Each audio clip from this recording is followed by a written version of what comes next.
नमस्कार साथियों, आइए जो है आज हम लोग अपने साइंस की दूसरी टॉपिक की तरफ बढ़ते हैं, जिसका नाम है साउंड यानी कि ध्वनि। कल हम लोगों ने तरंग के बारे में पढ़ा था और हम लोगों ने देखा था कि तरंग क्या होती है, तरंग कितने प्रकार की होती है, मैकेनिकल वेव क्या होती है, नॉन मैकेनिकल यानी कि यांत्रिक तरंग क्या होती है, अयांत्रिक तरंग क्या होती है, अनुप्रस्थ तरंग क्या होती है और अनुदैर्घ्य तरंग क्या होती है। इतनी बातें हम लोगों ने जान लिया था और कल देखा था कि जो है कि हमारी जो ध्वनि है एक प्रकार की तरंग है। और कैसी तरंग है? अनुदैर्घ्य तरंग है। और अनुदैर्घ्य तरंग के रूप में हम लोगों ने जाना था। तो आज जो है एक बहुत ही महत्वपूर्ण टॉपिक जिसका नाम ध्वनि है और इसको हम लोग शुरू करते हैं। चलिए इसकी परिभाषा की तरफ बढ़ते हैं। तो सबसे पहली बात की ध्वनि क्या है? तो ध्वनि एक प्रकार की तरंग है। सबसे इजी बात है कि ध्वनि एक प्रकार की तरंग है जिसको हमारे कान क्या कर सकते हैं? सुन सकते हैं। दूसरी बात कि ध्वनि एक प्रकार की यांत्रिक तरंग है। ध्वनि एक प्रकार की कैसी तरंग है? यांत्रिक तरंग है। इसको चलने के लिए किसी न किसी माध्यम की आवश्यकता होती है, बिना माध्यम के यह चल नहीं सकती है। तीसरी बात, ध्वनि एक प्रकार की अनुदैर्घ्य यांत्रिक तरंग है, यानी कि लॉन्गिट्यूडनल मैकेनिकल वेव। ध्वनि एक प्रकार की अनुदैर्घ्य यांत्रिक तरंग है, यानी कि लॉन्गिट्यूडनल मैकेनिकल वेव है, जिसको चलने के लिए या जिसके संचरण के लिए या जिसके गमन के लिए किसी न किसी माध्यम की आवश्यकता होती है। इसके बाद है ध्वनि एक प्रकार की अनुदैर्घ्य यांत्रिक तरंग है। इस बात को मैंने बता दिया। अच्छा, कैसे माध्यम में ध्वनि चल सकती है प्यारे साथियों? तो देखिए, ध्वनि को चलने के लिए माध्यम की आवश्यकता होती है। अब वह माध्यम आपका ठोस भी हो सकता है, द्रव भी हो सकता है और गैस भी हो सकती है। यानी कि ठोस, द्रव, गैस तीनों माध्यमों में ध्वनि चल सकती है। यानी कि ध्वनि के संचरण के लिए एक मीडियम की रिक्वायरमेंट होती है, आवश्यकता होती है, और वह माध्यम इन तीनों में से कोई रहेगा तो ध्वनि अपना काम कर जाएगी, मतलब वो आगे बढ़ जाएगी। अब बात आती है कि इन तीनों माध्यमों में सबसे तेज ध्वनि किसमें चलेगी? इन तीनों माध्यमों में सबसे तेज ध्वनि किसमें चलेगी? तो ठोस माध्यम में ध्वनि सबसे तेज चलती है, उसके बाद द्रव माध्यम में, फिर गैस में। यानी कि ध्वनि की चाल अगर आपसे पूछे कि किस माध्यम में सबसे ज्यादा होती है, तो ध्वनि की चाल ठोसों में सबसे ज्यादा होती है, सबसे ज्यादा होती है।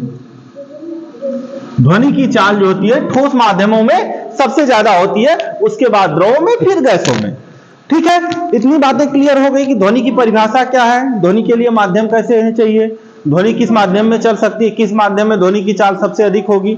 अभी हम लोग देखेंगे कि किस माध्यम में ध्वनि की चाल कितनी होती है और ध्वनि की चाल पर ताप का क्या प्रभाव पड़ता है, आर्द्रता का क्या प्रभाव पड़ता है। तो इन सब सारी चीजों को हम लोग आगे देखने वाले हैं वीडियो में, लेकिन फिलहाल इस पर चलते हैं। अब है ध्वनि तरंगों के प्रकार। तो ध्वनि तरंगे हमारी कितनी प्रकार की होती हैं? तो प्यारे साथियों, जो है कि ध्वनि तरंगे जो है हमारी, वह सामान्यतः 3 प्रकार की होती हैं। इनको किस आधार पर बांटा गया है? तो इनको फ्रीक्वेंसी के आधार पर बांटा गया है, आवृत्ति के आधार पर, कि इनकी आवृत्ति के आधार पर ध्वनि तरंगों को 3 भागों में बांटा गया है। एक को कहते हैं श्रव्य तरंगे, दूसरे को कहते हैं अश्रव्य तरंगे और तीसरी होती है पराश्रव्य तरंगे।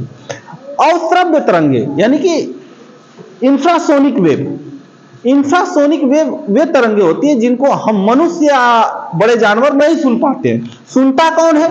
चींटियां और छोटे सूक्ष्म जीव सुनते हैं। और सबसे महत्वपूर्ण बात यह है कि इसकी फ्रीक्वेंसी 20 हर्ट्ज से भी कम होती है। यानी कि वह तरंगे जिनकी फ्रीक्वेंसी या जिनकी आवृत्ति 20 हर्ट्ज से कम होती है, उनको अश्रव्य तरंगे कहते हैं। इन तरंगों को चींटियां तथा सूक्ष्म जीव सुन सकते हैं। भूकंपी तरंगे इंफ्रासोनिक वेव होती हैं। और इसके बाद है बेटा हृदय की धड़कन।